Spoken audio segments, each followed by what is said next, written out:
Hello the people of the United Kingdom. Welcome to Brexit Countdown Day 17. 17 days to go before we eventually leave Europe. Which is great. We're nearly there. Are we nearly there? It's like just under 3 weeks to go. 2.5 weeks.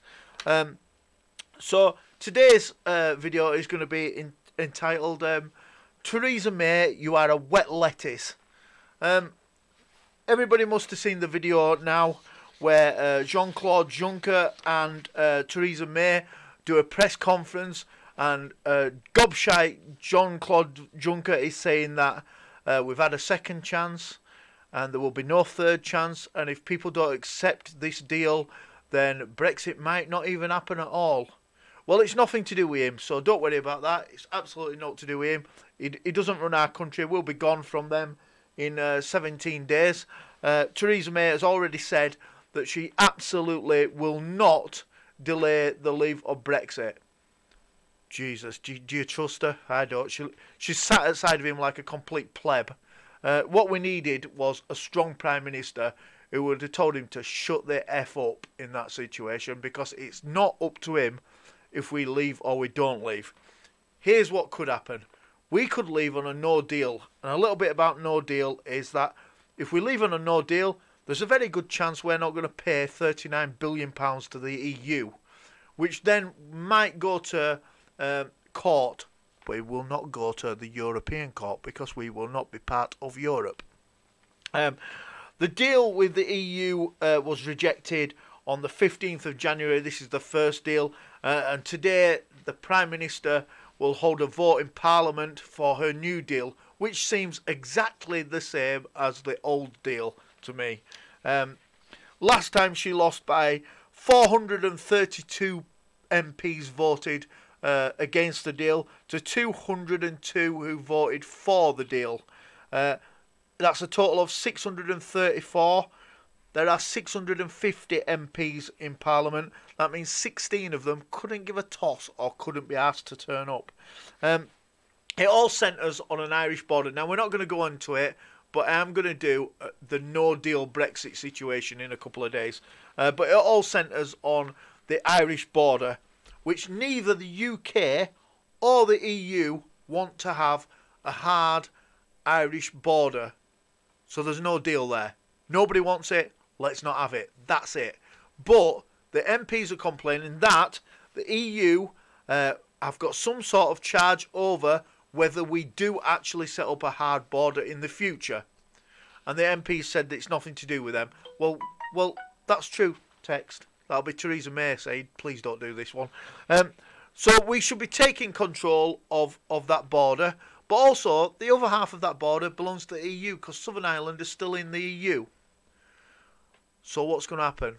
Well, I'll tell you what that should happen.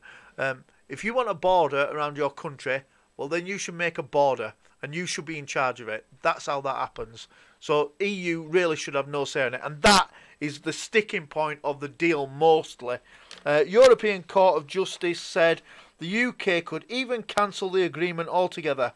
May said she will not do that. She said she will definitely not do that. No deal means that the UK has failed to agree a withdrawal agreement.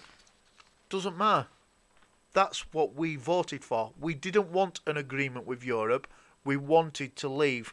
What will it mean? I will come back and do it in a couple of days, but the most sticking points of that would be that there would be no transition period. We leave the EU on the 29th. No EU laws apply to the UK on the 30th. That's what that means. Some food prices might go up. Custom prices might rise, but they rise either way, backwards and forwards, whether import or export. Some medicine might get more expensive. It may do because some medicines are not made in the UK. House prices may fall. Well, if house prices fall and you own a house, well, the house that you're going to move into will be cheaper anyway. It makes no odds. You know, you might have paid a shed load of money for it, but it don't matter. You are going to buy another house. That'll rise and fall anyway.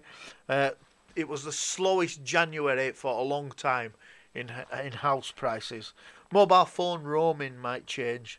Does anybody care really? If you're going on holiday and you're going around Europe and you want to use your phone, use it less.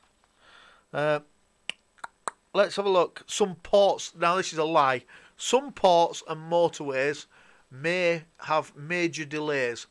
Bullshit. There'll be less people coming here and less people leaving here because it's going to be a little transition time. So there will be less people going to ports and less people using motorways towards ports and airports. So don't worry about it. Roads won't be any busier. Nothing will change on that. That is an absolute lie. UK student studying abroad. The UK student studying abroad may have some concerns over the next coming months, and equally people from abroad who are studying in the UK might have some concerns. It may change. It may change how you're funded, who's funding you, and that's about it. But we will come back to that in a couple of days. What else is going to happen?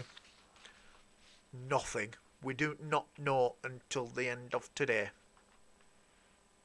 Then by the time you see this anyway, vote will have been done. We'll either accepted it or not accepted it. But to be honest, I voted to leave the EU on no deal. I wouldn't have given them £39 billion to leave their stupid club anyway. So let's see how it goes in the next couple of days. See you there.